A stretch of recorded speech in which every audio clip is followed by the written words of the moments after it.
আসসালামু আলাইকুম। আপনার কাছে একটা ভিডিও নিয়ে আসলাম। দেখেন এই বেটাটা না খালি উপবিশ্বাসের বদনাম করে। দেখেন আপনাকে দেখাই ভিডিওটি করব উপবিশ্বাসের কি কি গুণ আছে সেই গুণগুলো দেখি। তবে আজকে নয়, আজকে উপবিশ্বাসের 10টি ক্রাইম যেগুলোর জন্য তিনি শাস্তি পেতে পারেন, শাস্তির মুখোমুখি হতে পারেন, হওয়ার সম্ভাবনা রয়েছে যদি ভিকটিমরা যায়।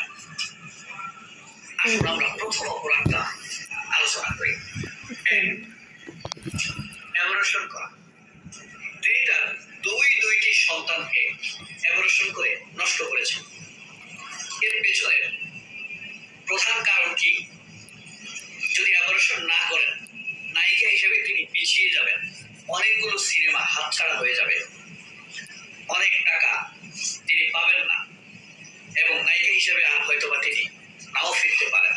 তবে তিনি মানুষের সামনে বলেন শাকিব খান নাকি তাকে অ্যাবরশন করতে বাধ্য করেছে। এই কথাটি মোটেই বিশ্বাস হয় না। আমি ব্যক্তিগতভাবে বিশ্বাস করি না, কারণ আমি পরবর্তী আরো যে 9টি দোষের কথা বলবো, সেই দোষগুলো শুনলে আপনি বুঝতে পারবেন উপবিশ্বাসের এই কথাটা, শাকিব খানকে দোষ দেওয়ার কথাটা এই পয়েন্টে সঠিক না। উপবিশ্বাস নিজেই নিজের স্বার্থে তার ম্যাচিওর সন্তানগুলোকে অ্যাবরশন করে মেরে ফেলেছেন, নষ্ট করেছেন। এর জন্য কিন্তু উপবিশ্বাস অবশ্যই শাস্তি। বাংলাদেশে ভ্রূণ হত্যা একটি অপরাধ, আর তাছাড়া ম্যাচিওর শিশু হত্যা করা আরো বেশি অপরাধ। এর জন্য উপবিশ্বাস শাস্তি পাবেন, পাবেনই পাবেন, আপনি লিখে রাখতে পারেন। উপবিশ্বাসের দ্বিতীয় অপরাধ শাকিব খানকে ব্ল্যাকমেইলিং করা। উপবিশ্বাস কিন্তু সেই কোটি টাকার দাবি থেকে শুরু করে শেষ পর্যন্ত যতগুলো কর্মকাণ্ড করেছেন, সবগুলো কর্মকাণ্ডই শাকিব খানকে ব্ল্যাকমেইলিং করেছেন। শেষ পর্যন্ত তিনি শাকিব খান তাকে বিয়ে করতে বাধ্য করেন। কিভাবে? আর উপবিশ্বাসের স্বার্থ কি? কারণ শাকিব খান যদি উপবিশ্বাসকে বিয়ে করে, তাহলে উপবিশ্বাসের ক্যারিয়ার সিনেমাতে থাকা নিশ্চিত হয়ে যাবে এবং উপবিশ্বাসের নায়িকা হিসেবে যারা প্রতিদ্বন্দ্বী তাদেরকে এক এক করে টোকা মেরে দূরে সরিয়ে দেওয়া সম্ভব হবে। উপবিশ্বাস সাকসেস হয়েছেন তাৎক্ষণিকভাবে।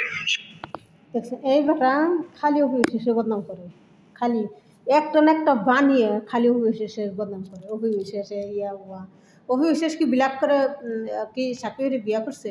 অভিবিশ্বাস ভালোবেসে সাকিবকে বিয়ে করছে, একসাথে বই করছে, ভালোবেসে বিয়ে করছে। তাহলে ও বিয়ে করে নাই, ও বিয়ে করে নাই, সাকিবকেও বিয়ে করে নাই, অভিবিশ্বাসও বিয়ে করে নাই। তাহলে বিয়ের আগেই তারা ভালোবেসে দুজন বিয়ে করছে। তাহলে মধ্যাহ্নে একটা বাচ্চা হয়েছে, যাই কয় বছর পর, 9 বছর পরে নাকি 8-9 বছর পরে বাচ্চা হয়েছে। ওর পরে বুবলি যা ঢুকছে, বুবলি ঢুকার পরেই তো, বুবলি সব কিছু জানার পরেই তো মনে করেন যে অপবিশ্বাস সামনে এসে ভিডিওর সামনে পোলাটা নেয় না কান্দো। আমি আজ যখন তো দেখি ওই ভিডিওটা দেখি, আজ যখন তো যদি দেখি অপবিশ্বাস পোলাটা নিয়ে যদি কান্দে, আজ যখন তো দেখি আমার মনে কষ্ট লাগে। যেরকম আমারও সন্তান আছে, এরকম সন্তান আমারও আছে। তার দেন এই বেটা কয় যে অপবিশ্বাস বিলাপন করে অপবিশ্বাসের স্বামীর বিয়ে করছে, এইসব কথা কয়। ওসব অপবিশ্বাস সাকিব খান না, তারা ভালোবেসে দুজনে বিয়ে করছে না। আইজ পর্যন্ত অপবিশ্বাসটা ছেলেটা কত করেছে, তারপর আইজ পর্যন্ত অপবিশ্বাস কোনো একটা বিয়েটা বসে না, কিছু নাকি ও সাকিবকে ভালোবেসে বিয়েটা করছে। তাহলে এই বেটা খালি অপবিশ্বাসের বদনাম করে, খালি অপবিশ্বাস বদনাম করে। দেখেন যে হলুদ কাপড়, হলুদ প্রত্যেকটা ভিডিওর মধ্যে হলুদ টুপি, হলুদ গেঞ্জি পরা। এই ছেলেটা, এই বেটা না আমার এই ব্রাহ্মণ, এই বেটা হলে ব্রাহ্মণ, খালি হলুদ কাপড় পরে, এই বেটা হলে ব্রাহ্মণ, বুঝছেন না? এই বেটা হলে ব্রাহ্মণ, হলুদ কাপড়, হলুদ মাথা টুপি পরে, আর অপবিশ্বাসের বদনাম করে বেটা। আর বুবলির সুনাম গায়, অপবিশ্বাসের বদনাম করে। ও বুবলি যদি কোনো যে দোষ যদি নাও থাকে, সেটা ঢাইকে অন্য ওই ঘুরিয়ে অপবিশ্বাসের নাম দেয় যে এটা অপবিশ্বাস করছে, বুঝছেন? বিলাক করছে, বিলাকমান করছে হলে বুবলি, আর নাম করে অপবিশ্বাসের। তাহলে কেমন বেটা? ব্ল্যাকম্যানকে ও বিশ্বাস করছে না, আর বুবলি করছে। ব্ল্যাকম্যান করে বুবলি করে সাকিবের কাছে গেছে ব্ল্যাকম্যান করে, আর অপবিশ্বাসের নাম দেয়। অফিসের সংসার ভাঙছে বুবলি, আর আরও কি ওই বেটা খালি অপবিশ্বাসের খালি দোষে।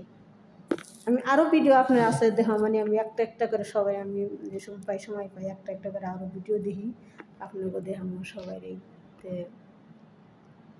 আপনারা ভালো থাকেন। আসসালামু আলাইকুম।